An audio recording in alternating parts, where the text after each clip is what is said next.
5.5 for our tennis of the day. We're inside just to kind of pre-set this up for what's going to follow for the next 2 weeks. It's going to be on returns. Last week we worked on serves. We went through it. I told you about all the stuff that we're going to do it a little bit different on serves. And next week, when we get ready to talk about strategy, I'm also going to introduce a few different types of serves, especially as they affect matches. So I'm going to talk a little bit about maybe a kick serve or a backup serve or a second serve or things of that sort. But today we're centering on returns. And I know I've said this tons of times before, and I did this a lot before when we did it the first semester. I talked about how important serves are and how important returns are. If you do not get your serve in, you're not going to get any points. If you do not get your return in, you're not going to get any points. Those are free points. So when someone double faults, if they're serving over here, this person over here just won a point for doing nothing because this person didn't even put the ball into play. If this person puts the ball into play anyway on any serve, it just goes into the box, then that puts all of the responsibility on the return of serve person. So if he can't get it back, or she can't get it back, then again, that's giving back a free point. So that's the importance of getting the serve in and making them go from there. And then the importance of getting the return of serve back means it puts it back into play. So we have to have a serve, we have to have a return before we even get into a rally of the game, and sometimes before we even get into strategy. The serve must go in to get a point, and the return of serve must go back over the net in order to put it into play. So today we're going to talk about that return of serve. Now I've got these two cones here with the ball that's coming in, and hopefully you can see the service boxes. I've got them marked off with this blue masking tape here. So this is basically the service box, 1, 2, 3, 4, 2 on each side, add outside. Both sides, the serving person and the returning. So today we're going to play like somebody over here is serving. We really don't care what's going on with the server. We're just going to play like the person serving from this side so that the return is what we're interested in over here. Now, going back to previous times when I've said this, the farther back you are to receive a shot, which could be a ground stroke, could be a ground stroke that's cross court, could be a ground stroke that's down the line, could be a ground stroke that's down the middle, but it's a deep ground stroke, which means it's going to come close to the baseline back here. The farther back you are, the bigger your backswing is, and the deeper you want to return the shot. Okay. The more you come up into the court, the shorter your backswing is, because the shorter the ball is coming to you. So through no man's land, remember we don't want to play in no man's land because it lands at a place that's not easy to hit the ball from, into approaches, which are shorter balls, into half volleys, which are close to the back of the service line, to volleys, which are in the service boxes that are hit in the air, to overheads that are hit without a bounce that are up over your head. Each one of those, in turn, has a shorter backswing, has a shorter time period that you can get ready to hit it because the ball is coming to you quicker and you're closer into the court. So keep remembering those things. And remember too, the movement always wants to be forward. If you back up to hit a ball, you still want to hit it with your weight going forward. You still want to move forward because the object is to go forward to get the ball over. Now every now and then you're going to hit a ball or a return or a serve or something off your back foot or leaning back or your weight going wrong or sideways. But typically the better shots and the ones that are sure or consecutive or that will come into play more often are the ones that you step into and you use the court and your legs to project forward, not just trying to swing with your arm. And last but not least, remember the angles. When the ball comes in at an angle, that instead of you trying to run and cut it off, you want to try to come towards that angle and cut it off. Because if you run parallel, the angle gets deeper and deeper and more as you run parallel to the ball. If the ball's coming at an angle and you cut it off, then you've got a better chance of getting the ball back over the net. So remember, parallel won't solve the problem. Cutting it off at the angles will solve the problem. So, to typically how we work on our returns and kind of how we figure out what to do. A return of serve can be a ground stroke. It can be a ground stroke that goes down the line. It can be a ground stroke that goes across court. It can be a ground stroke that is hit shorter that has an angle in it. It could be a lob. A ground stroke could be returned as a lob to your forehand or backhand. It could be a lob down the line. It could be a lob across court. A return of serve could be a short ball. It could be a short ball at an angle away from the person serving. It could be a type of drop shot, something with a little bit of backspin on it because the person's flying so far back. So not only is the return of serve important because you're getting it into play, the return of serve then becomes more important after that, how you return it. But the first object is to get the return into play. That's the first object. And a lot of times we get a preview of what we need to do, meaning during warm-up, you almost always take serves. So we've talked about the warm-up process that usually takes about 10 minutes, that you start back, both of you are back, you hit forehand and backhand ground strokes, you hit some cross-courts or whatever, and then one of you comes up and you hit some little half volleys, little mini tennis back and forth like we talked about. Then one person comes up, the other person stays back, they hit them some volleys and some short lobs so they can work on their overheads, and that person comes back, this one comes up, the whole bit, and then usually the last 2 or 3 minutes are reserved for serves. So what happens is you have one person playing over here serving, one person playing over here serving, and usually they serve back and forth to each other. I've got 3 balls, I serve 3 balls over, my opponent serves 3 back. We do this 3 or 4 times from the deuce side, then we switch sides. And we serve 3 or 4 times, back and forth, back and forth, back and forth, until we feel like our serve is warmed up. So that's a typical match. Now sometimes what you'll play is called FBI. That stands for first ball in. FBI, first ball in. That's usually recreational tennis, where we don't really want to warm up our serves, or we don't want to take that much time, or we're just ready to play, we're in a hurry, whatever. We'll do it. So the first ball that comes in when we're serving, if the first serve comes in, we count that. If the third serve comes in, we count that. If the fourth serve. So you get to serve until your ball comes into play, more than 2 if needed. But then once that happens, you don't get to do it anymore. That sets the tone of the game. So if I'm over here and I say, let's play first ball in, you say, okay. So I get up, I miss the first one, I miss the second one, but the third one comes in. Then when I move over to the add-out side or the odd side, I still only get 2 serves then, because I've already started the game with my first ball in. Then same thing happens to the person I'm playing over here. They also get that first chance to have a first ball in. Then once they get it into play, then they have to go back to 2 serves, 2 serves, 2 serves, 2 serves like that as they go along. That's how the procedure works. Sometimes we laughingly call this a mulligan. Those of you that play golf or something of that sort, mulligan is like a freebie. You get to do it over. That's what first ball in means in tennis, but it only occurs the very first time that you do that. So the reason why I made that whole long story about first ball in is because when you're practicing your warm-up serves, you get an idea of how someone's serving. Do they have a serve really deep? Do they serve to the angles wide? Do they tend to serve towards the middle between the 2 service boxes? Do they tend to serve short? How do they hit it really hard? Do I have any idea where it's going? So that kind of sets you up to where you think what type of returns you're going to be. Typically, we tell people to stand in the middle of that side of the court where the service box is. So the first one's going to come into the right side. So this person on returning is going to stand right here in the middle of the court. If they stood too far over here to the right side, which is their forehand, that indicates that they really don't want to hit basically a forehand. A lot of times that indicates that, because that leaves all those balls to the backhand side and kind of forces that person to work in this open court.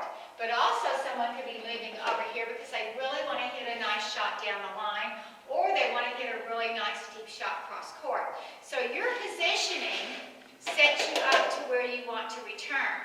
Now, unless you want that signal down there to the person what you're going to do, you usually typically stay right in the middle until the ball's put into play, until as soon as they hit it, and then you can move right or left, forehand or backhand, a little bit back, a little bit forward, but you always want to be ready.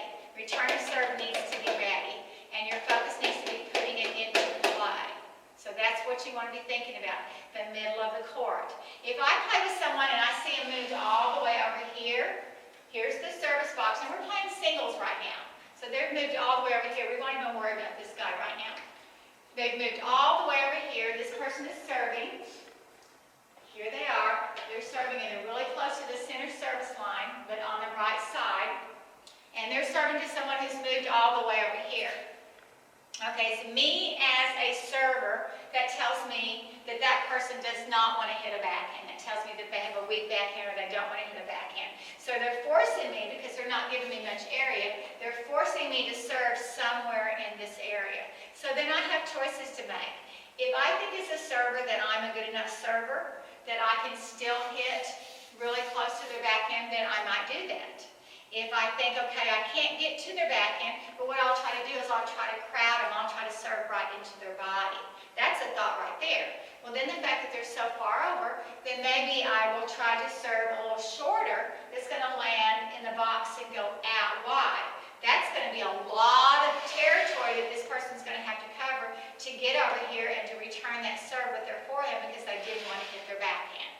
Okay? So that's like next week and the week after that, we're going to talk about strategy on their part over there. I'm talking about return of serve right now.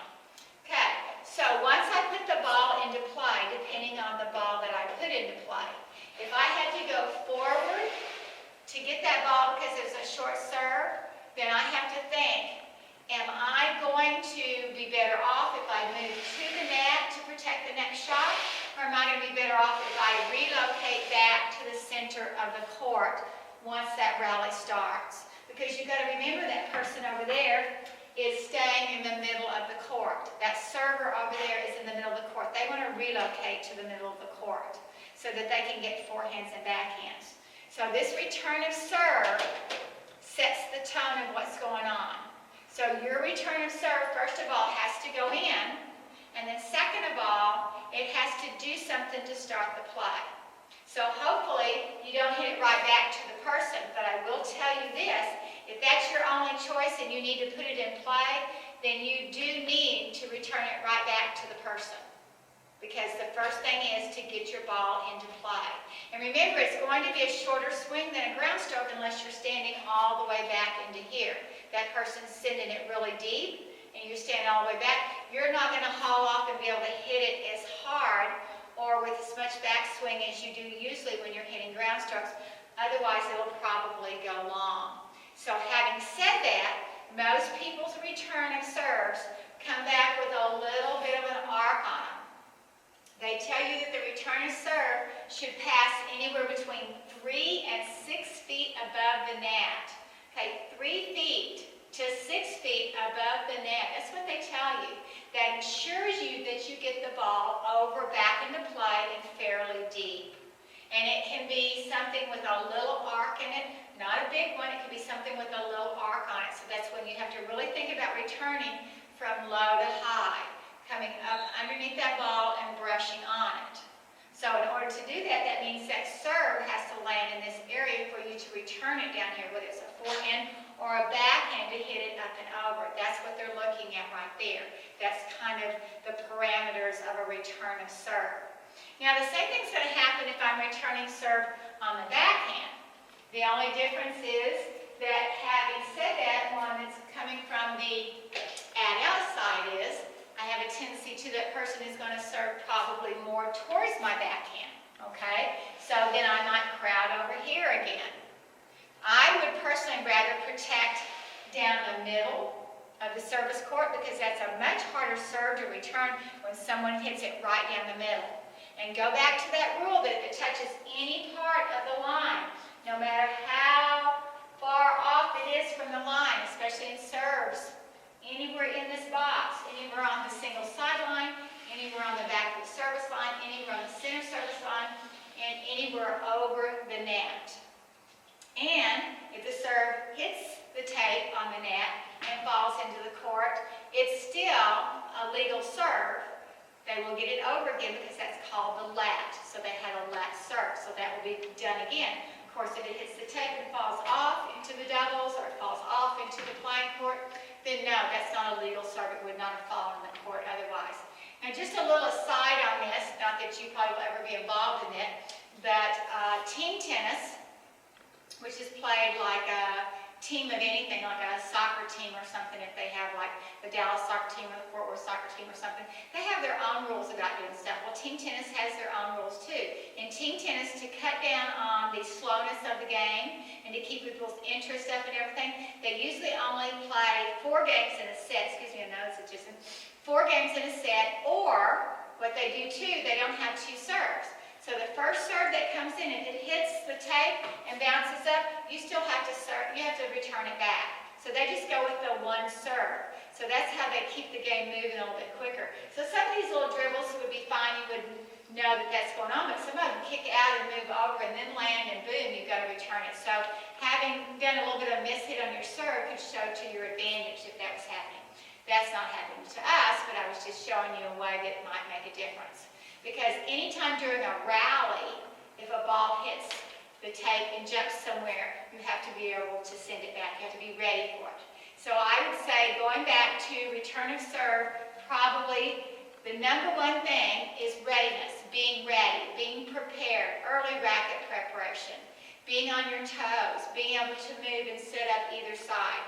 So all of those, whatever word makes you think the most, ready to return a serve. That is going to put it into. Because most people just get real nonchalant when they stand there, really not paying attention. They look at the server, maybe miss the first serve, then they're not paying attention to the second one, and boom, right there they've lost a point because they weren't ready to hit back what that person served to them. Regardless of whether it's a good serve or a bad serve, they weren't ready.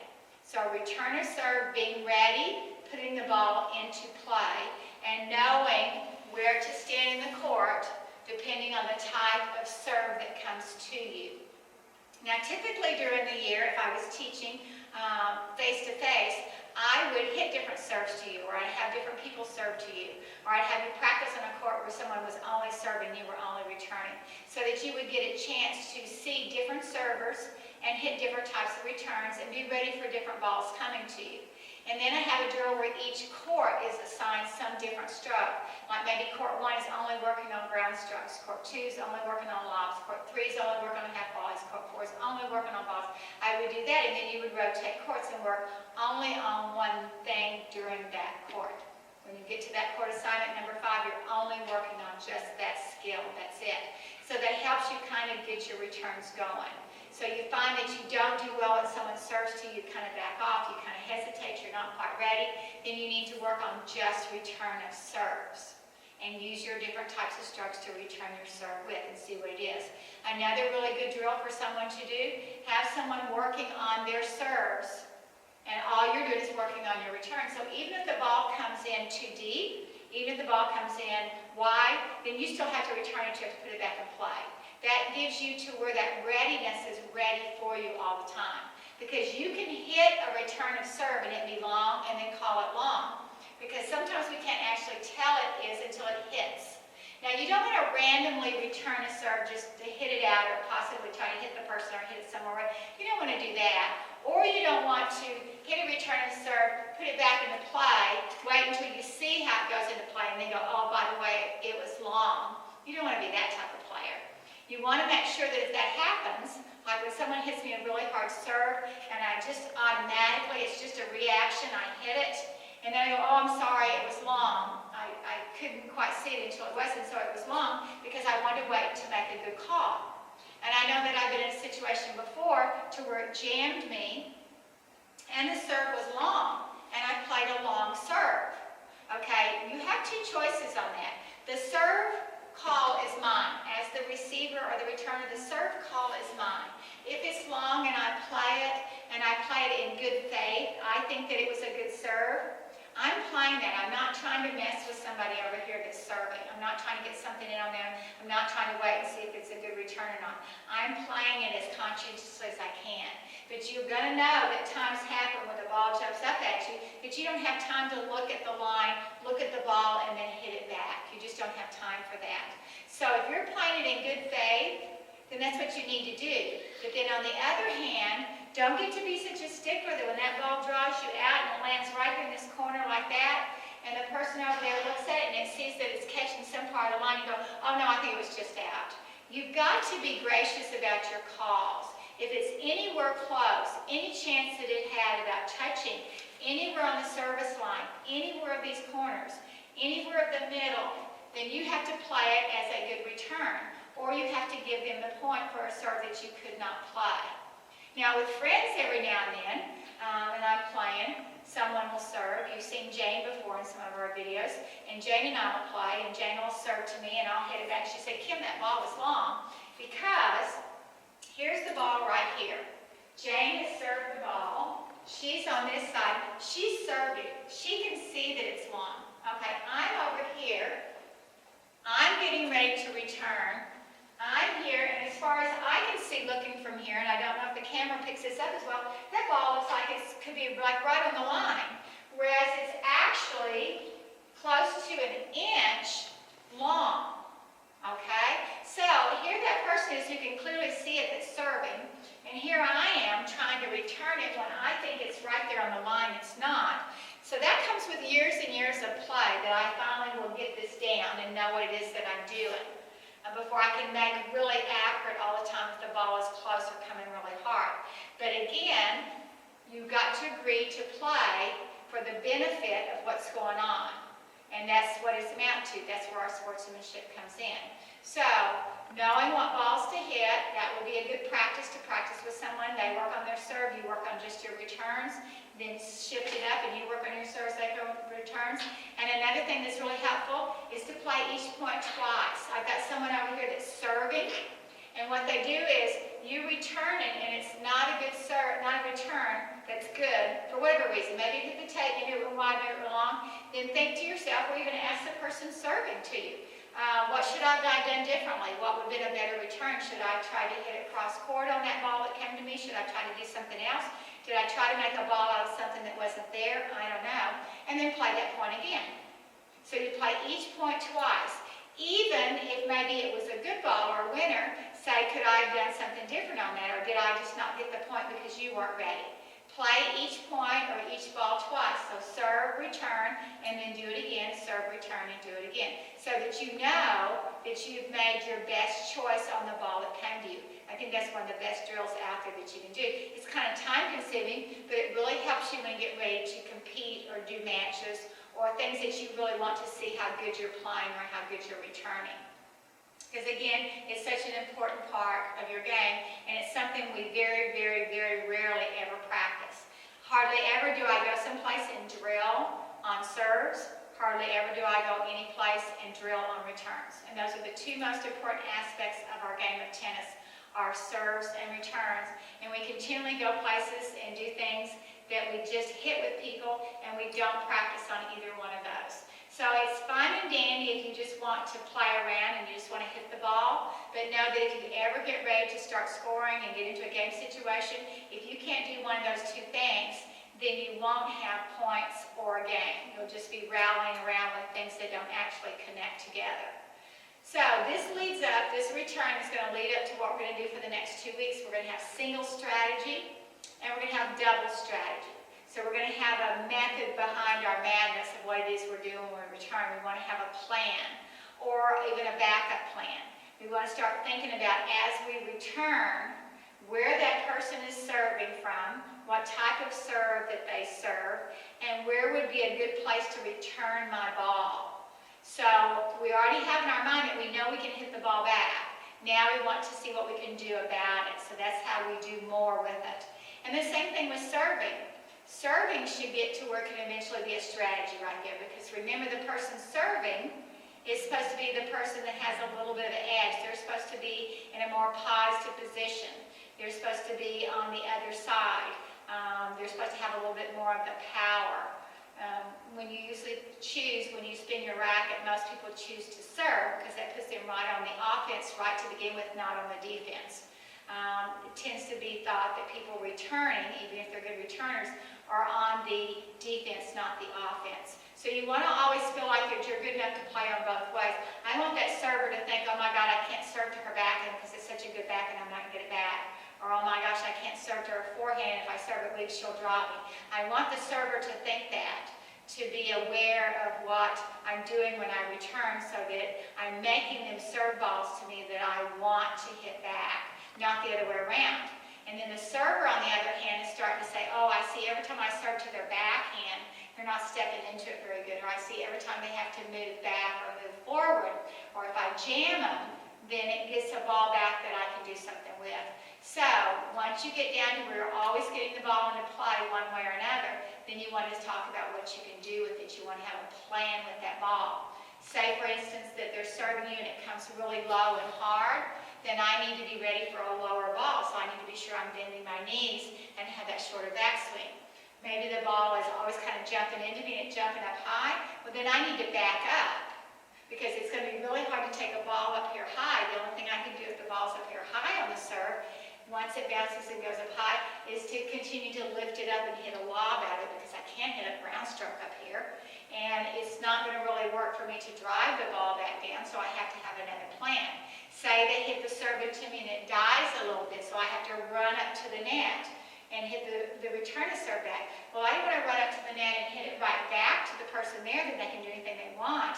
I want to be able to return it with a softer touch so I can put it somewhere that they can't run up and get it.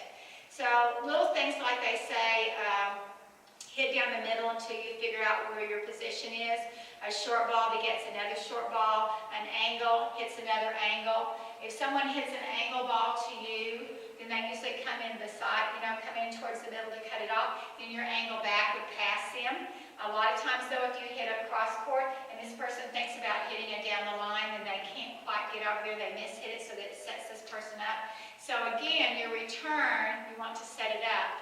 Another rule of thumb, which this is just talking about this playing tennis and returning, is not thinking that you have to win the point on your return of serve. That's something that's really important. I know a lot of people like to just jump right into it and kind of say, I can hit that ball really hard, and then that kind of scares the server. But a return of serve is to put it into play so that you can set your point up.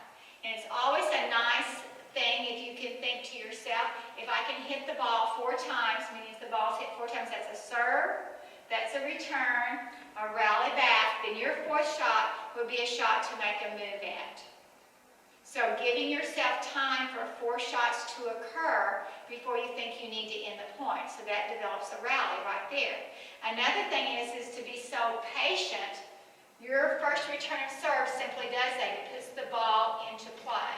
So having said that, that return of serve, which you were well positioned to just hit a nice little ground stroke or a nice little shot back into play, then that gives you time to work the court. It's kind of like a head in chess or something.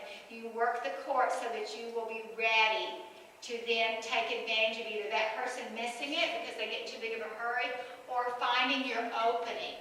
So your shots, starting with your return of serve, should set up for an opening. Remember, if you have any questions, don't forget to email me at kim.kirby-dickman@tccd.edu. All of the videos will always be available for you. These are supplemental from those of you that took beginners and now you're in intermediate. And these are also for new intermediate players coming in so that they will have all of this information that we have that just takes us one step further from beginning tennis, which is something that's really valuable for us. Another thing is since these are all filmed here at the college and they're on YouTube, then yes, they could be accessed straight through YouTube. You would not have to contact me back all the time. You could just go into our email addresses and you could find out what that was through them. And I will give you a link on that so that you can automatically go look up our videos anytime that you want. You want to go back and review one that weekly assignment was attached to, but for some reason it didn't get back into your film library, poof, then you've got it. That's a perfect way to do that. So that information is going to be really good for you. Hopefully this will help you slowly but surely going along and bettering your tennis game. But again, return of serve, equally important as your serve is, and I hope that you will enjoy that and be ready for the next set that we're having on singles and double strategy. Our word of the day is Babolat, and I'm not sure a lot of you know Babolat. Well, I've told you we've been talking about tennis names, Wilson and head rackets and Prince rackets and stuff. Well, Babolat is our our word today, which is an older company. You know, there's newer companies out there. As far as I know, Nike doesn't make rackets, but they certainly do make clothing and stuff to work at. And but Babolat still dabbles a lot in tennis itself, tennis gear, tennis wear, tennis rackets, etc., etc. So that's your word of the day for today. Again, thank you very much for joining me for Return of Serve today. We'll talk to you later. Bye.